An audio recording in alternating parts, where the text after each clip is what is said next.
Hey, what's going on, everybody? My name is David A. Stone, and welcome to another exciting episode of Develop Awesome Skills. Today, I'm going to be talking about my pigs a little bit.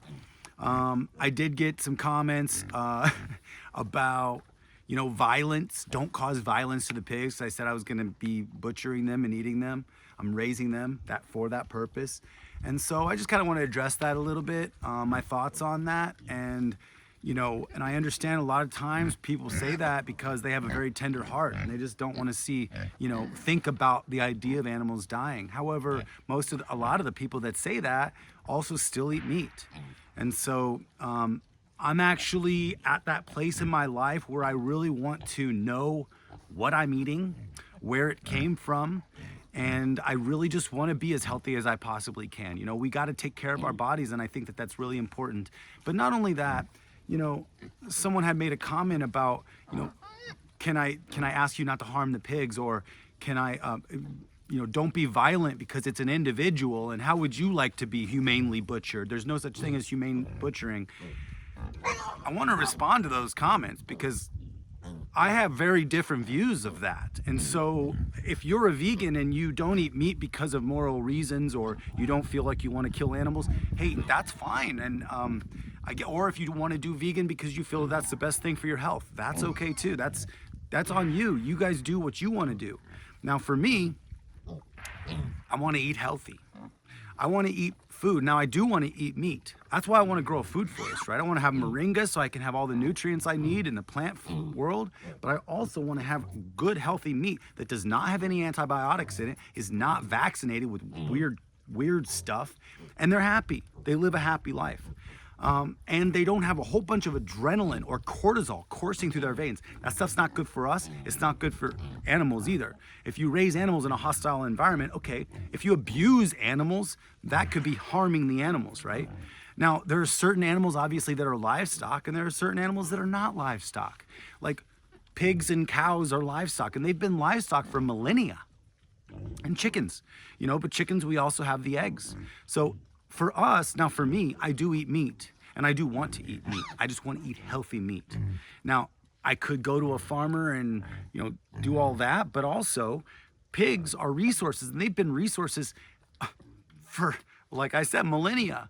And this is why homesteaders do pigs a lot of times over cows, because pigs are way easier. Like a cow,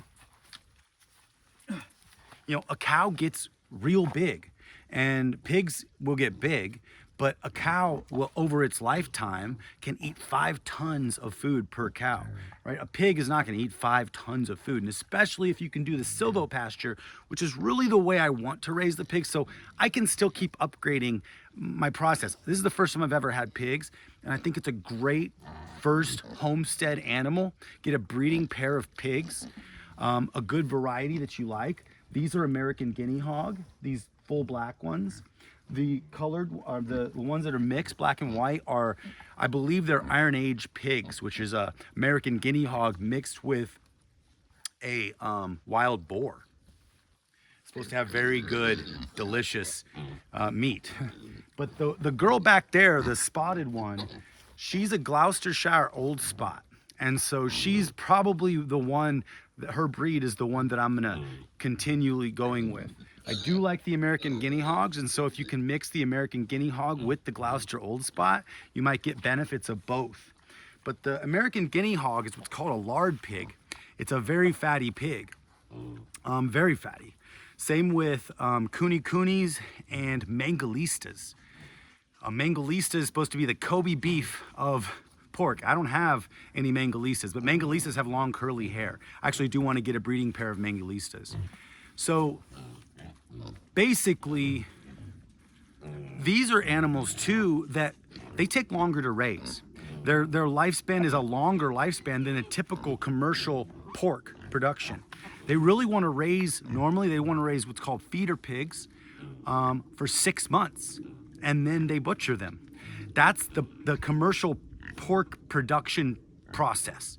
Now, family farms or smaller farms do it differently. But when you actually have a commercial farming system, when an animal comes in and packaged meat comes out, and it's really not done for our health. None, the whole process isn't. Like the raising of the animal, the butchering of the animal, after it's butchered and it's sliced up, they take all these needles and they shoot it full of liquid. They put this brine within the meat because meat is sold by the pound. And so if they can squeeze all this stuff into the meat right after it's cut. Now, I don't know if the supermarkets are doing this in their meat departments or not, but in the commercial factories, that's exactly what they do. And they get that weight higher up. I'll bet you they do it because the meat that they send to the supermarkets to slice up, it's already been injected with a whole bunch of brine. What's in the brine? I don't know. You know, we don't know anything anymore. And I think the best way to be is to not trust anything anymore. Do your own research on all of it. So for me, my own research has shown me that I need more of the forest. I need more of God's creation. And God created these little piggies and he allowed us to be humans. It's called the food chain. And this is what one of my followers on TikTok, in response to someone who told me that I wouldn't want to be humanely, how would I feel about being humanely butchered? And I'm like, you know, comparing humans to pigs is kind of a dangerous, slippery slope. I mean, we're not pigs, we're humans. It is called the food chain. That was a very simple answer from one of my subscribers. He's like, it's called the food chain, Google it. And when I really thought about it, I'm like, you're right. I can give you all my reasons for why I want a homestead, why I want to raise my own food, make it happy, make sure it's a happy life, take care of it, pet it, you know, name them.